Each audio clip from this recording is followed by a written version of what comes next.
Hello, and welcome to episode number 3 of Light the Eye, presented by the U of I Credit Union. I'm Scott Beatty. And I'm Robert Rosenthal. Don't say anything more. We have to keep this professional. If you've been with us for the first couple of episodes, thank you so much. We're going to do something a little bit different than the expected pattern. I say expected because we've only had 2 episodes, so we can hardly say we have a pattern. But we've talked Illini sports and whatnot for the last couple of episodes. Today, we're talking about ourselves. How did we get here? What are our goals with this podcast? So we're going to do that a little bit. If you're not so much interested in learning about our stories and who we are, just wait for the next episode. But if you want to learn a little bit more about us, then stick around. I'm a little nervous, though, because, Robert, we all know you're shy about sharing about yourself, especially when it comes to your feelings or anything about your life. Just got to give me the heads up, like my wife does at parties. She'll say, tell that story, keep it to 3 minutes, because she knows it's 14 if I don't. So just, put the governor on and we're good. I shall govern. Yes, thank you. Without further ado, it's episode number 3, Light the Eye.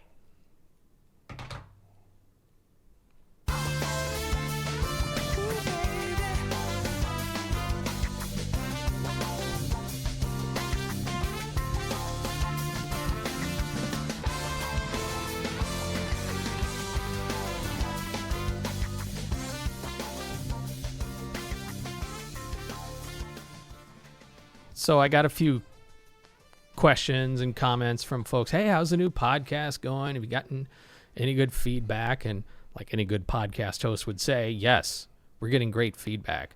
Thank you, actually, to everybody who's given us feedback. Absolutely. The liking, the subscribing, the comments. We really appreciate it. But I got to say, last episode we talked about how great it is here in the Armory and our friends at CITL, Center for Innovation, Teaching, and Learning here at the University of Illinois. But on my way here today, coming right up 4th Street, got a snowball thrown at the old car.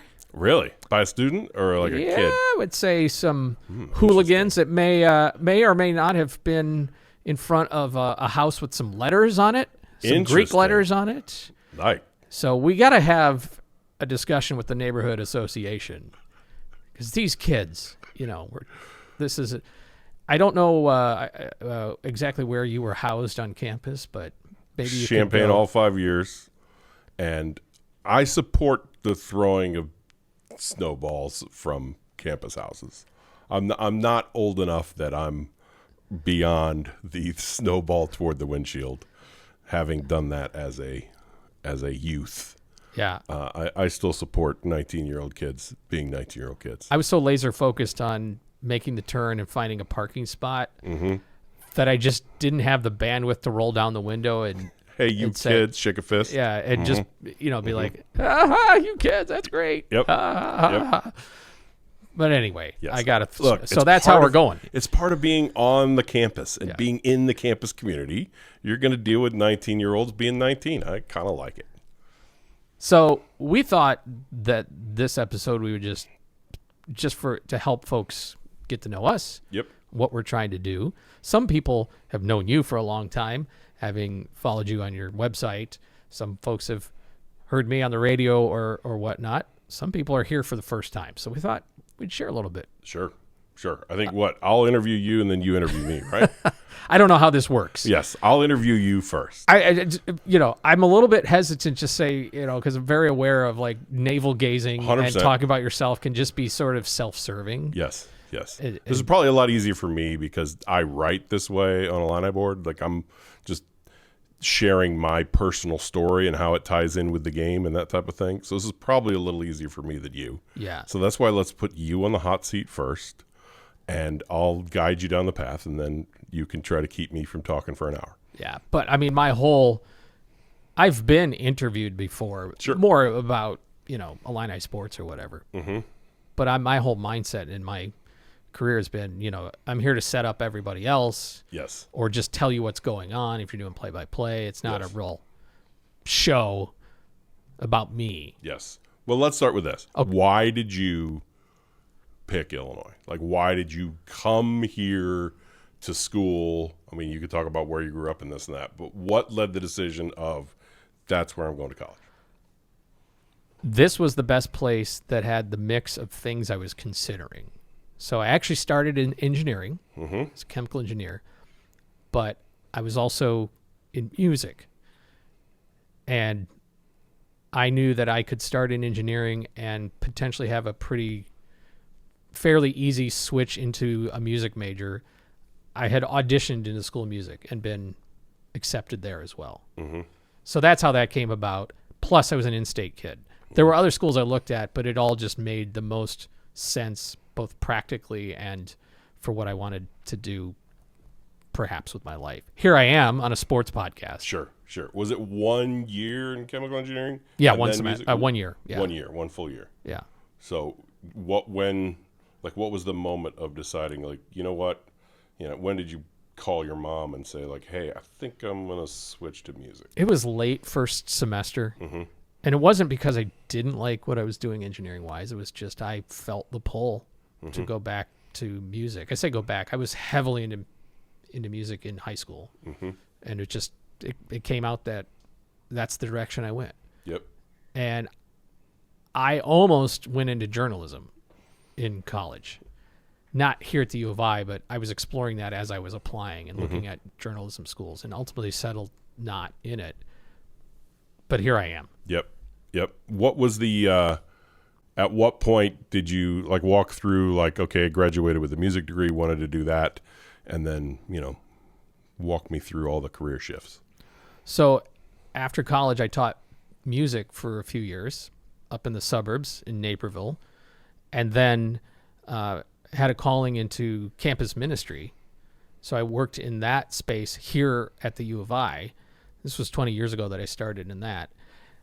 And while I was doing that, my wife, she is, are we doing pictures? Yes. Yeah, Yes. Let's for those of you who are following, this yes. is my wife. She's a faculty at Parkland College, which is the 2-year school here in Champaign County. And she teaches in the sciences, chemistry and forensic science, and she's a great professor there. She said, oh, hey, Parkland College is looking, they had the flyer up. They're looking for some volunteer broadcasters, the local radio station that they operate. I was frustrated with her that she hadn't told me sooner that she had seen that flyer. Went over there, said, I'm just a guy here in the community. I don't go to school here. And would you still take me? They did. They said, yeah, absolutely. This Friday, there's a high school game. You're on. And that was your first ever play-by-play? Was that Friday night? Yeah. Really? I mean, maybe I might be forgetting a little bit of the sequence. It was not long between I'm interested and you're on. And that's what started the whole thing of getting into sportscasting. So when you got the taste of that, so engineering, music, music educator, ministry, to this, once you got a taste of broadcasting, was that because we're going to get to that in my story. Once I started doing this, it was like, let's make it all about you. Why don't we? Yes. So is it similar for you? Did you have this moment of this is doing this play-by-play is what I've wanted to do? Yeah, it was pretty. I'm in a sweet spot here. Yes. And it wasn't because I wasn't with other things. It wasn't like going through begrudgingly dreading my days or anything. I was loving all the things I had done. Sure. But it just felt like, this is something I so look forward to doing, and still the case. So then there was a pivot from, to doing that full time. So let's walk through that. Yeah. So long story short, I started doing broadcasting at Parkland College. I actually did enroll and became a, what do you call it, non-traditional student, or, wasn't pursuing a degree because I already had one, but doing some classwork and some broadcasting. Sure. And I ended up broadcasting for them. I parlayed that into an internship with a professional baseball team in Rockford, Illinois, and then parlayed that into full-time seasonal job with a minor league baseball team in South Dakota. At the same time, here in Champaign, I would work in the off seasons. I landed a part-time job at WDWS, which is the flagship for U of I. I'd already met Brian Barnhart. He was a big help to me. He's the voice of the Illini, calling football and basketball. And I started working there part-time. Eventually, long story short, doing seasonal baseball, needed to change out of that rhythm, family, what have you, and got a full-time job at WDWS. And that also started to grow my sportscasting opportunities with University of Illinois. Yep. A little bit after that, became the host of a sports talk show on WDWS. Recently announced I'm stepping away from that after 8 years. I'm stepping back from that. Allows more time for freelance broadcasting, this podcast, some other ventures. So here we are. When did you become the baseball play-by-play guy? What year did you start doing the baseball? For Illinois? For Illini baseball play-by-play. Longtime fans will remember Dave Lone. He was the voice of Illinois volleyball, Illinois women's basketball, and Illinois baseball. Well, women's basketball overlaps with the start of baseball season, and the broadcast schedule from baseball expanded into the full season somewhere around 2013 or 14. I don't remember exactly. But actually, I think it was about 2015. That doesn't matter, though. They needed somebody to cover the early series for Illinois baseball while women's basketball was still going on, because it was just too much for one broadcaster to be traveling with baseball and then doing women's basketball and all that, and trying to figure out when are the conflicts and who can cover what. So they just said, you're the women's basketball announcer until that season's over.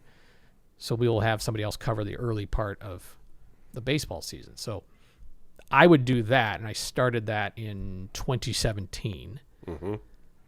Dave Lone retired in 2019, and I was offered the full season job starting in 2020. So I did the early season games for Illinois baseball in 2020, and that turned out to be the full season because of COVID. Yes. So we all know that story. I was literally driving from Champaign to Indianapolis to go cover the Big Ten basketball tournament when I got a phone call. Said, turn around. Yep. There's no more tournament, but we need not go down that. Anyway, so that was my first full season, but obviously a full season didn't really happen until 2021. I'd also, though, in 2016, started doing a package of Illinois softball games, including their postseason runs. So that was really cool. Yeah. And I would fill in here and there on basketball when Brian Barnhart needed to fill in. And you filled in this year on football for the Indiana game. Yeah. You got to call the 63-10. Once in a lifetime opportunity for me to call a college football game for Illinois, because Brian's daughter got married on a football Saturday. I know that sounds like sacrilege to somebody like you, but there are other people out there that actually don't get married in the fall. And don't orbit their world around a college football team. Yes. It's strange, but I can explain more about that someday if you want. We can cover that in the second half of this. Yeah. So there is people that don't care about football. Wait, what? So yeah, I even got to do that, and I still wouldn't trade it back. I know you might, but I wouldn't trade back even calling your team's blowout loss. Yes. It was incredible. Yes. I have a curious, I don't think you and I have talked about this. I'm curious, in that game, I'm sure you were practicing for it, and I know you were like doing like at home you did like tape of a game just to practice the flow of things and this and that. How do you were with Kerry Davis that night? Yeah. How do like when it's going like that, and suddenly India is not even punting and they're not even throwing and they're still moving the ball and it's 56-10 and there's no end in sight. I mean, that's a tricky spot for a broadcaster, right? Like, you're still trying to make something interesting about the game. What was going through your head at the time? Like, that had to be crazy of like, here's the one opportunity to call a game and now it's 45-10 and the game's already over third quarter. I don't know. I blacked out about that. No. I'll bet. I would. I did. At that point, you just go back. What I do is just go back, especially on radio, you just go back to basics. Yeah. You should always be on basics, but just call the game. Yep. Call it what it is. Yep. when it's radio, especially, people still want to know what's going on. If they're just tuning in, what's the story of the game? And you just say what's going on. Here's the down and distance. Here's the play, because there is still action going on. Sure. Television offers a little more. I don't know what the television broadcast did, but there's more space there to go into stories and topics that are around college football or whatever. We're talking like this, and Altmaier picks up the first down, and go back to your story. But on radio, if you don't say it, it doesn't happen. Yep. In a sense. Yep. So just call the game. The game is the star. If the game's a dud, it is what it is. Yes. There's still somebody handing off to somebody and somebody tackling somebody. And yeah. Yep. That's the job. Yes. Play by play. So say the plays, and then say the next play. Yes. That's the job. So that's what you do. Is the career highlight so far? I'm going to guess and might be wrong. Would you say the career highlight with broadcasting is the Big Ten title clinching win for baseball at Purdue? Which I was actually driving to the grocery store that night, and I heard the call when Illinois clinched it outright. Now I know there was like Nebraska was still playing at the same time or something like that, so it was like it's half clinched, and if Nebraska loses or if Illinois wins or whatever, but a win clinched a share of the title. Got it. On the middle game of the series. It was a Friday. Yes. So would you say that's a career highlight? I mean, where would you put career highlight? Yeah. Getting to call it, you know these guys, you're traveling with the team. Yeah. You get to call a Big Ten title. Yeah, I think any team broadcaster, the chance to call something special in the postseason, there's nothing like it. Yes. So, yeah, I would, if that's not number one, it's top 2 or 3. Sure. Sure. I mean, there's definitely other, like, getting to call an Illinois football game, even though it was a blow. Like, wow, I'm here, you know. It's kind of one of those, Yep. I joke, because my first love, again, Robert, there's people that love Sports love sports besides football. And, I love all my children, but the soap opera, of course. Yes. No, General Hospital. Oh, okay. Yes. But my first child, if you will, was baseball. I get it. So last year when Illinois football, and I grew up in the Chicago area, when Illinois football played at Wrigley, I was there as the engineer / local pregame host. When the chance to broadcast from Wrigley Field, even though it wasn't a baseball game, was still like, okay, I'm in Wrigley Field calling a sporting event. Yeah, I'll bet. Yeah. But no, the Big Ten championship in 2024 for baseball was cool. The other thing was there was so much emotion in that season. The late pitching coach Mark Allen was battling cancer. The way that team rallied from a 5-11 start, as I recall, to winning the Big Ten, and actually the next day clinching the outright title was just a special thing. So and like Connor Milton, is that his name? Yeah. Like a senior who hadn't played much, and suddenly Hartland can't take him out of the lineup because he's hitting and he has this special senior season leading to a Big Ten title. So many great stories. Yes. Out of that. There's so many great stories. Let me ask you another question about that I've always been curious. Doing a game solo like that, like there's no chance I could ever do it. Like I'm somebody who talks a lot. We've covered this a lot, but like there's no governor. You don't have anybody to bounce off of this and that. You're just telling the story of the game. Does it ever get difficult to, or are you just getting the groove and like there's stuff going on and I'm going to talk about it? I'm used to it now. Interesting. I first had to start doing that in pro ball 15 years ago. Sure. So it is not intimidating, and actually most people believe, baseball is the hardest sport to call, and it is in a way. It's the most challenging because the amount of time that the ball is in play is so small compared to the length of the game. Yeah. But I just find that there's so much to talk about.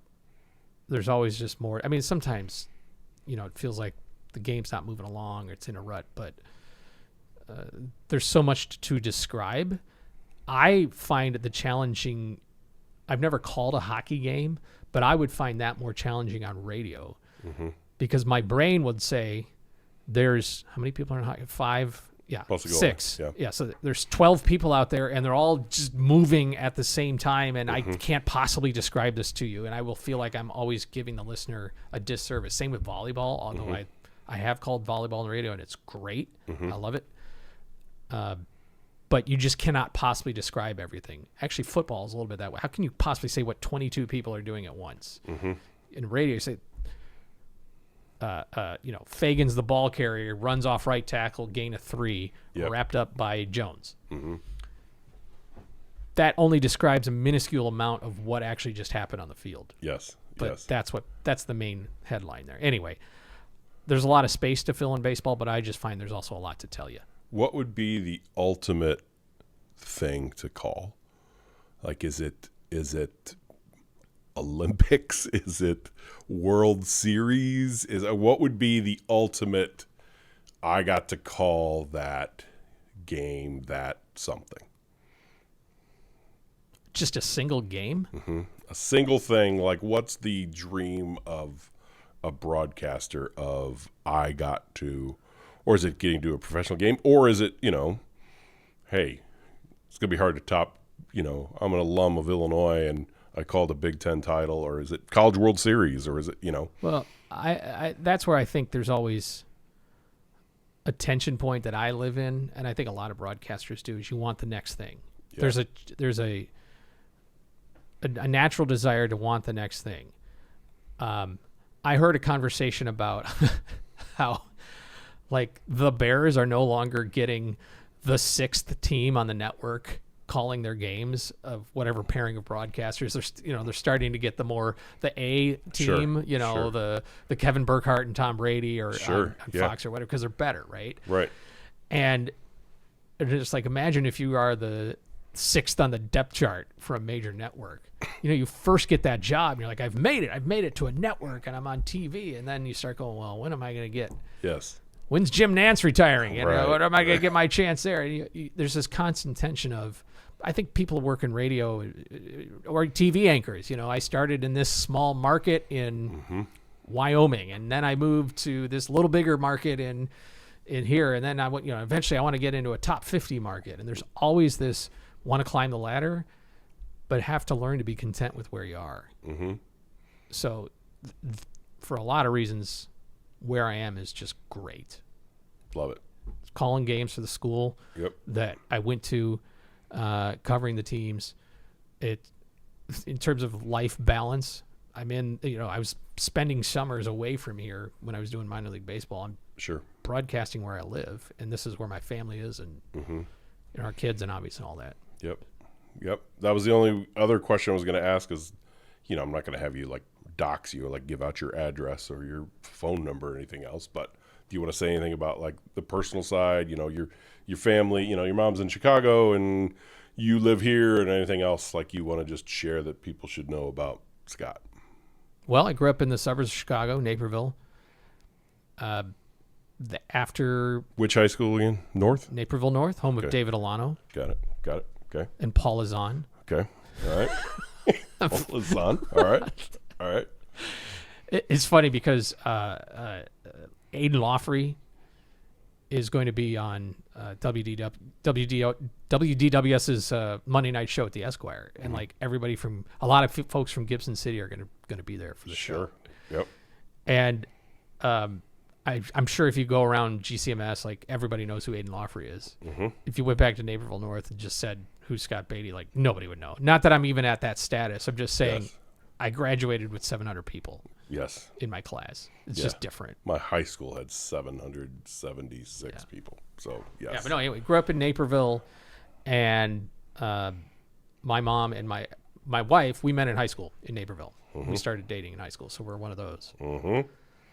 Dated for how many years before getting married? 6. 6. But that's because it started in high school, and we didn't get married till after school. Got it. We lived back in the suburbs where we were both teachers, moved back here. I got into ministry, and we've been here for 20 years living as community folk in Champaign-Urbana. But we've always been one way or another. And I should say this is, as I look at all the common threads in my life, love talking into a microphone. But the other thing is I've always been around students one way or another, whether I was teaching, ministry, covering college athletics. That's one of the reasons, like, I think it's cool that Maisie and Ella are here. Sure. Yeah, absolutely. I've always been around students, and I just noticed that gives me a lot of life also. Great. All right, last question. Your years here, where did you live? Like, go dorm and then where you were and then apartment and where it was and all that kind of stuff. I'm one of those crazy guys that lived all 4 years in Allen Hall. Wow. 4 years Crazy. of dorm life. 4 years of dorm life. Interesting. Part of it was ministry driven. Sure. And with what I was involved with, but Yep. also I don't like to cook. I don't like to cook for myself. I don't like to prepare. And so it was an easy button. I could just go to a cafeteria. Fascinating. All 4 years. Yep. By my senior year, it was a little will bit be completely different from that. By my senior year, when you're ready to, like, you're starting to think about your next stuff, and and the freshmen are next door just being knuckleheads. Yep. Then it's like, okay, maybe I've started to outgrow this dorm life. Yes. But it was great. Yes. And Allen Hall, some will remember this. So the sign out front of Allen Hall, the second L, somebody would scratch off the horizontal part of the L, so it would just say Alien Hall. Mm-hmm. And then they would go and repaint it, re-stencil or whatever, and then somebody would scratch it off again, so it looked like Alien Hall. And that was, to people refer to it as Alien Hall? No, it was just what you did with the sign. Got it. Okay. Anything else you want to share before you try to keep me from talking for an hour? I don't know. Should we remind folks that we are presented by the U of I Community Credit Union? We should. Thanks to their partnership. And we're here in the Armory at the Center for Innovation in Teaching and Learning. Bob Dignan, Kevin Southworth, Sean Mills have been so great in helping us out. And of course, we have producer Maisie here and Ella. Also, they are tag teaming the production. So this has been great. It's been fantastic. Somebody said to me this week that you are uncategorizable. Probably true.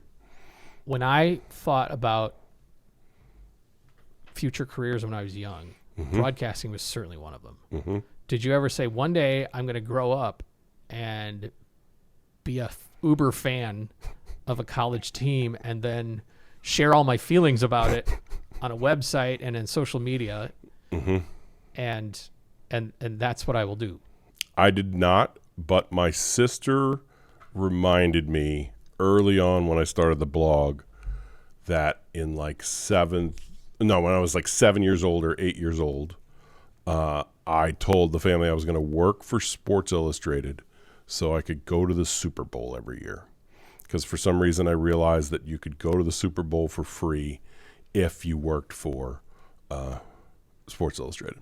So, my dad subscribed to Sports Illustrated, and I would read it cover to cover. And, there's all these little moments of, like, this was going to eventually be what I'm going to do. But back then, originally, when you're like 5 years old, I was going to be an astronaut, obviously. I went through a 2-year phase where I was going to be a weatherman. Like, I wanted to, like, do the weather on TV. I don't know why. No idea. I had a similar phase, but were you thinking meteorology or just I want to present where the cold front is? Honestly, for Christmas, I got a set of, like, this little dry erase board with, like, the days of the week on it, and you could write on there. And then it had, like, these stickers you could put on of, like, a sunshine or snow and these magnets and all this stuff. So I hung it in all of our bedrooms in my 2-story house where I grew up were upstairs, and there was a landing. So you go down 6 stairs, turn at the landing, go down. So right on the wall on the landing there, I started doing the weather for my family. Just let them know, I'm like 9 years old at the time, but I'm letting them know, like, bring a light jacket, Dad. You're going to, there's a cold front moving in this afternoon. And so after getting that Christmas gift, I had this thing of, like, I'm going to be a meteorologist. And then that didn't last. So you didn't get, like, it wasn't like my first anemometer? No, but I did have, like, a thermometer. I had a barometer.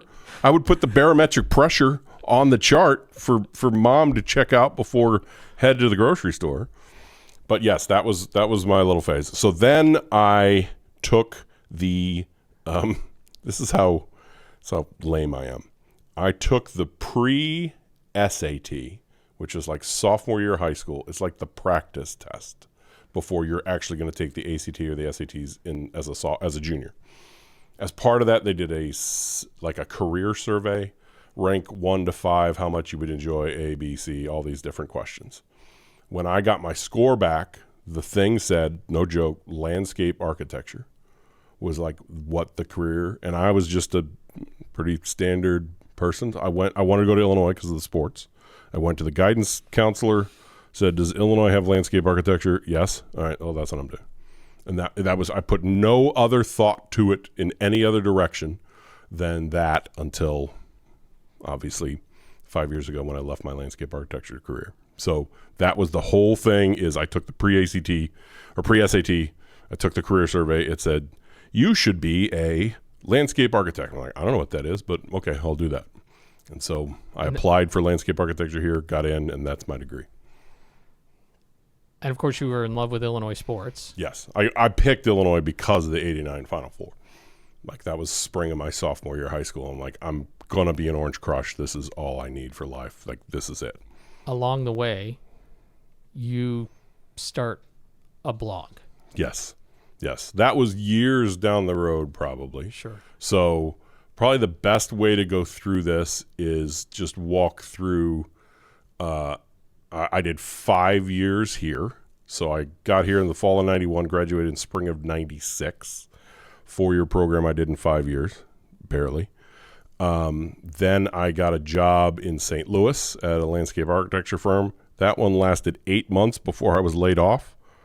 The night I was laid off, there was a Christmas party for ASLA, which is the American Society of Landscape Architects. At that Christmas party, I met somebody else who owned a... Is that when terrorists took over the party? And it was not. It was not at Nakatomi Plaza. Oh, okay. It was not. Sorry, that's a different story. Different. Somebody else I'm thinking of. Yes. Yeah, you've got me confused. My friend, John And McLean. so at that Christmas party, I met another guy who was looking for a landscape architect.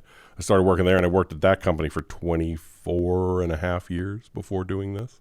So I just settled into landscape architecture career in St. Louis. I lived in the city of St. Louis. I bought a house and lived in the city, and that was my next phase. Like, that's what I was going to do. I got married. Let's pull up this is probably the best way to tell my story. Let's go to my photo here. That's you and Christina. Let's go full screen on this. So I got married in 2005. This is my wife in the photo here. She had 3 boys at the time. So I went from 30-year-old bachelor to 31-year-old. You're second from the right. Yes. Just make sure it's not your wedding.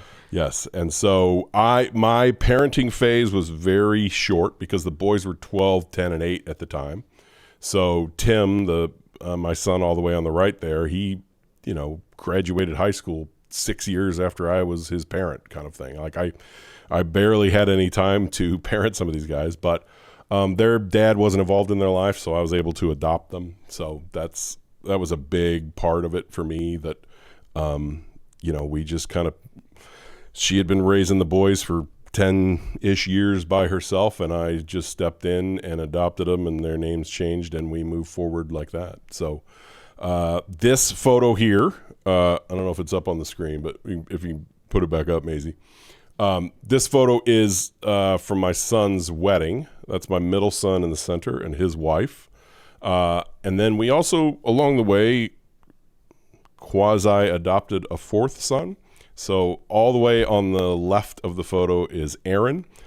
He was our oldest son's best friend in high school, kind of had some rough things at home, and he ended up living with us for a while and was always around and just part of the family. And so without adopting him, we adopted him, and he comes to Christmas at our house, and his kids are our grandkids, and we tell people we have 4 sons. So these are our 4 boys, Aaron, Nick, Matt, and Tim across there, and then that's my wife.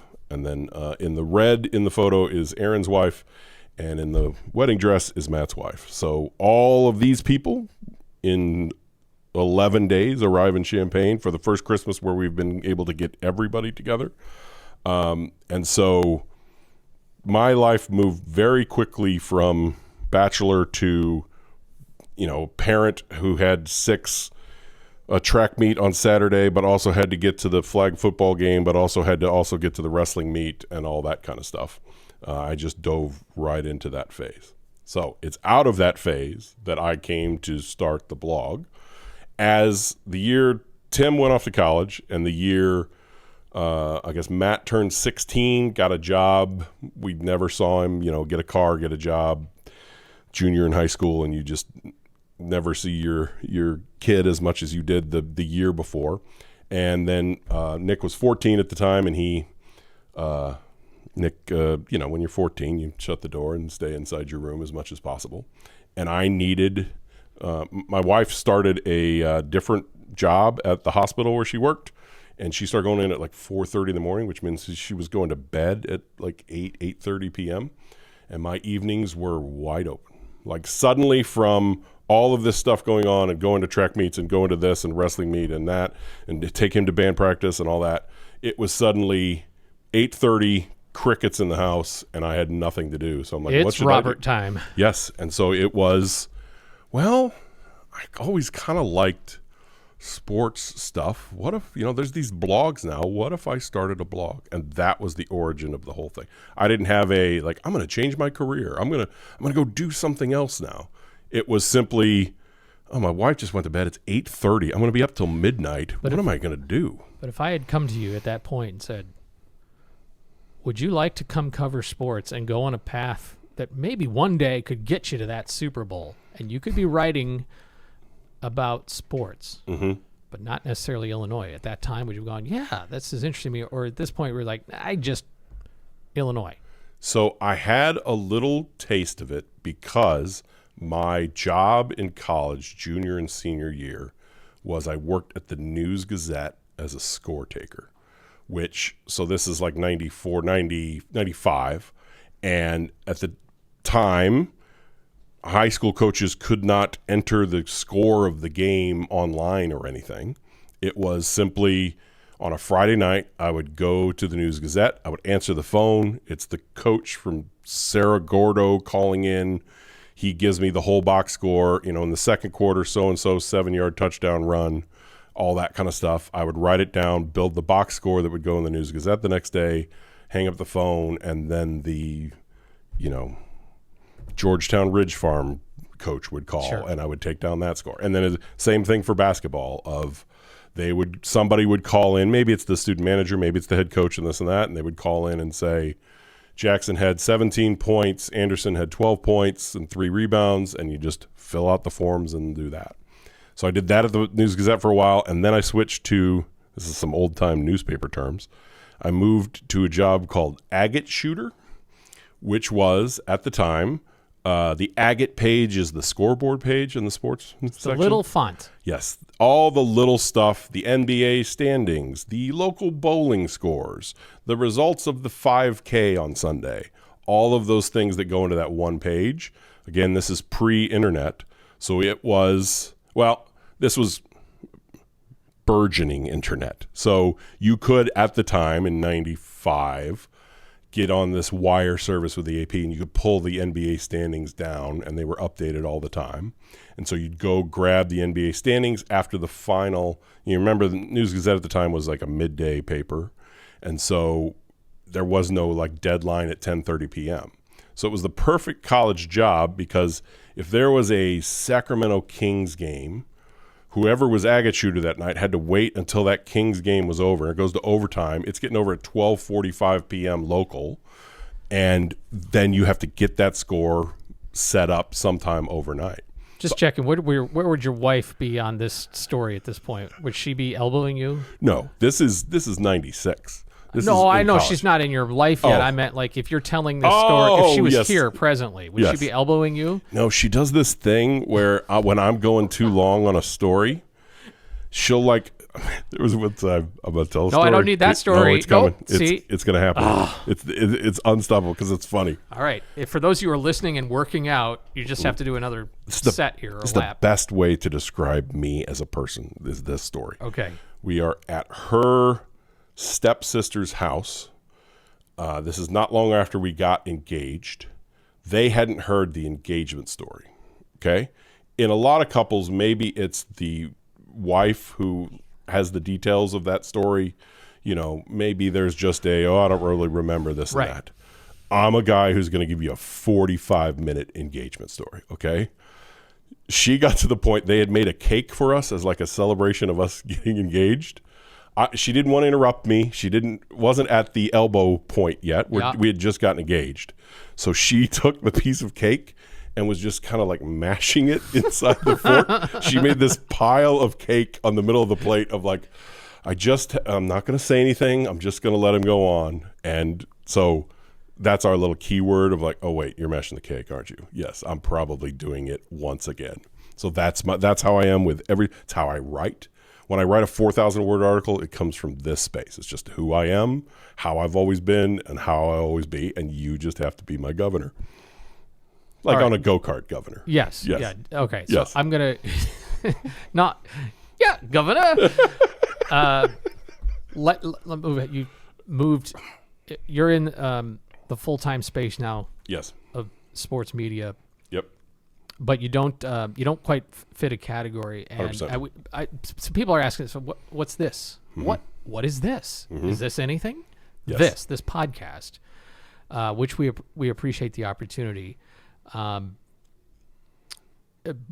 guess people in the past had asked you to do it. Yeah, I can frame it this way. So I moved here in 2020 after having the blog as a hobby. I got a press pass in 2013 football season. And then now I'm traveling up from St. Louis and driving up, and I've got a lot of expenses. So I started doing like a base, like, hey, pay me $12 a year just to cover my expenses, because this is getting really expensive to do. Yeah, for a subscriber. Yes. Then I doubled that to $24 a year. Anybody could read 10 articles, but if the 11th article each month, they would hit the paywall, and then they had to read. So it was just the diehards who were paying, and I just needed to cover my expenses, because now I'm covering every home game and that type of thing. So as that grew and grew and grew, it got to this point where it was like, I think I could do this. I really do think I could do this full time. Like, I think I could launch a real subscription website and do this full time. But to do it, I'd have to be in Champaign. My wife gets a call from her former manager in January of 2020 saying, hey, is there any way you would consider a job in Champaign, Illinois? Just out of nowhere. She knew nothing about the blog, anything else. My wife called me at work, gave me the "Are you sitting down?"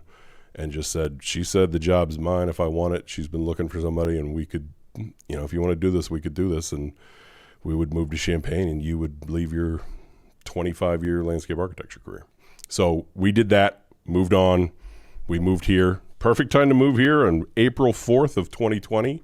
We moved the week of like severe quarantine lockdown in Champaign where absolutely nothing was open. It was a very weird time to relocate from Missouri to Illinois, but that's when we did it. And so I've been doing this full-time 5.5 years now, coming up on 6 years. And throughout that time, I had done some podcasting, and then I backed away from it and just did my little from the stands thing that I record after games, and from the highway things I do. So it's just the from the podcast feed now. And always had in mind that once everything was fully established with the website and the flow of subscriptions and writing and articles and other people writing articles and covering games and everything else, I would want to get into this space, which started yours and my conversation about doing this. And so from our first conversations, I think the biggest thing was you are a host, a natural host. That thread goes throughout your whole life. I'm a natural talker, as we've covered. I'm a natural, could talk on any topic about anything, especially Illini athletics, which I'm so passionate about. And so that's what kind of was the seed that led to this. I don't know if you want to say anything about it or talk about how, what put this forward in your brain, but that was my path. It was an interesting concept when you brought it to me, and I felt like the timing was right. We could probably have a whole nother episode on sports media. Sure. How it's consumed and all that. Mm-hmm. I love the medium of radio, especially, but I've been in I would call it streaming TV. Mm-hmm. It's not an over-the-air signal, but I've had those opportunities. But I like variety. Yep. And I hadn't ventured into a dedicated podcast space. Mm-hmm. And we've naturally become friends. Yes. I mean, I think that's one element to this, is that we've just become friends. Yep. And I recognize that you're not in a category. Mm-hmm. When people say, you're not the neutral, objective, X's and O's, break it down, analyze. You're coming from the fan space. Yep. That's just totally different for me. Sure. I went to Illinois. I would like Illinois to win. Mm-hmm. But most of the space I operate in needs to just be purely objective. Mm-hmm. And that's fine. I just think that you're you and I'm me, and here we are. Yes. And I also think it's important to talk about like a common thread here for you and I. Knowledge of who Gene Percorni is. Like, All right. That's the principal tubist of the Chicago Symphony, formerly principal tubist of the St. Louis Symphony, stolen by Chicago. You as kids were mad when the Bulls would trade somebody. Me as a child, when Chicago stole Gene Percorni from the St. Louis Symphony, it was a big deal. But you and I have a musical background, musical families thread that is common for both of us. We may have broken ground. The first time a principal tubist of a symphony orchestra has been mentioned on a sports podcast. And 99.5% of people listening to this have no idea who we're talking about. But I do applaud the fact that you've hung with us to this point. Yes. And I would like to note, Gene Percorni was my dad's hero. Like, my dad it was not Ozzie Smith, it was Gene Percorni. I reached out to him. My dad passed away in 1993, so this is years later. This is 2021. I reached out to him just to say, like, I feel like you need to know that you were my dad's hero. Like, he looked up to you like some people looked up to Mickey Mantle. And some of my heroes in my youth were the Chicago Symphony brass section. Yes. And now I think talking about this is really hitting the demographic right square where we're trying to be with this podcast. Yes, 100%. You want to throw out some names of, like, who was second trumpet? Will Scarlett, but we do not need to. We do not need to go. Yes. We don't want to give away all the content on just episode number 3. Will Scarlett give people a reason to come back. Listen, Susan Slaughter of the St. Louis Symphony. I will take her as a principal trumpet over anyone. Susan Slaughter is the goat of principal trumpets. Shout out Susan Slaughter, wherever you are. Is she still alive? I hope so. Thank you, everybody, for indulging us a little bit. Again, we have some plans. So we hope that you will enjoy what's coming next on our next episode. But we just wanted to tell you a little bit about ourselves, who we are. And we will get back to sports. Mm-hmm. Maybe. Or probably. Classical brass players. That's whatever right. will come our way in episode number. Maybe people who have played brass instruments. Maybe we'll just try to find somebody who's done that. Listen, I've been to at least 5 Canadian brass performances. At least 5 in my life. Can you beat that, or is it more or less? It's less. Okay. I think 2 or 3. Okay. Yes. My dad, Canadian brass was everything. A former Canadian brass member is a faculty at the University of Illinois School of Music. See how Bernard you just Scully brought on it French horn. all the way back. All the way back. Look, Scott, this is who we are, right? So we are. We told people we were going to present who we are, and this is exactly who we are. Thank you to Maisie Garrett for her production today. Thanks to our hosts at the Center for Innovation in Teaching and Learning, Siddle at the Armory at the University of Illinois. Until next time, we'll talk to you again on Light the Eye. Susan Slaughter's the GOAT.